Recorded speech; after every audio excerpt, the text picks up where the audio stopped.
Michigan State University's Office of K-12 Outreach, bringing research, innovation, and best practices to educators across Michigan, the United States, and the world. The parent is the child's first and most influential teacher, and the teacher is the second. The path to literacy begins long before the child begins formal reading instruction. Because literacy starts at home, not at school. It's what you do in your house. Prior to third grade, every child is learning how to read. You can tell those kids who have been read to before they show up in school because they know how to engage around reading. When they get to third grade, they are now reading to learn. And so the parent has the opportunity to make a huge impact on the child's future success.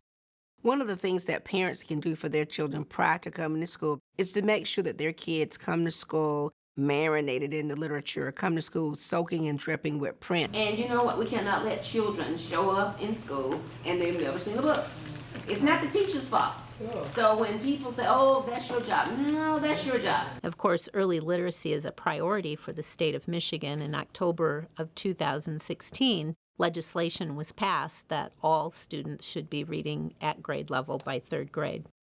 A lot of parents will ask, when should I start reading to my child? I would say day one. You can read before the child comes into the world. You can start setting those routines. You incorporate school lessons into home life. Start preparing their kids for what school is going to be about.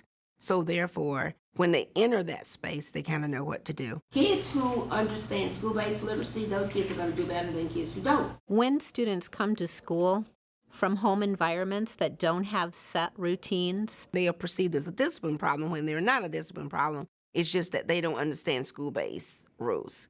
Sometimes parents ask, well, what type of book should I read to my child? And I would encourage them to go to the library. And you have to find books that are appropriate to helping your child connect to the school's reading curriculum. The librarian has all kinds of books that parents should be reading. Parents ask me, so why should I read to my child? And I said, reading to your child is a gift. Go and let them explore a lot of different kinds of books and topics. For many families who live in poverty, having access to books might be difficult. In the Flint community, families have a wonderful resource. It's called Dolly Parton's Imagination Library. And every family that has a child enrolled in the program is able to receive one book per month in the mail at no cost to the family. Reading is extremely important.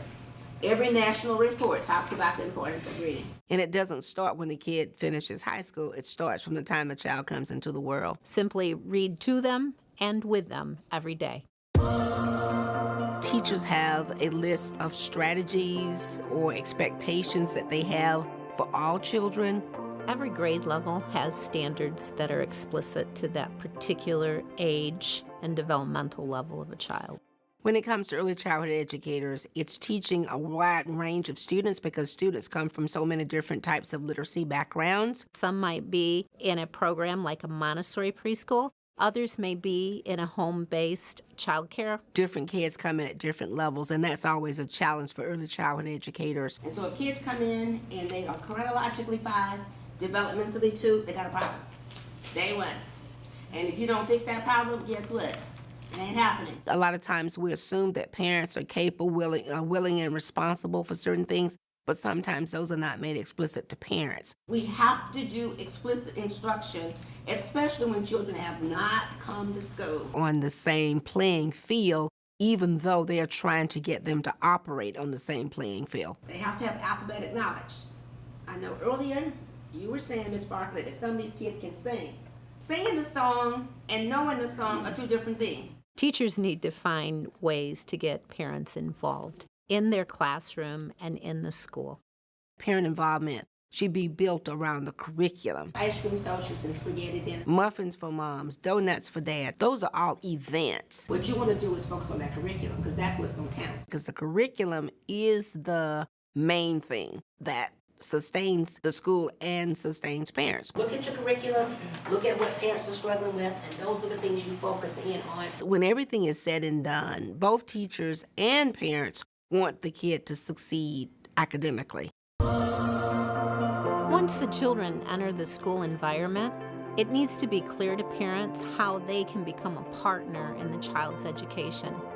When we get students at Michigan State and we keep getting that #1 ranking, everybody has to have a high level of productivity. Teachers and parents share the students. Schools cannot and will not exist without parents. And all together is like a team. But don't ever forget that the parent is the most important and the first teacher the child has. When everybody's performing at a high level, then everybody performs. That's why they have to work together. You need a partner. So I would tell the parents, these are things I'm telling you for your own better good. If they are on the same page from an academic perspective, For parents to be able to work side by side with the teacher and to be able to tell them, this is how my child learns.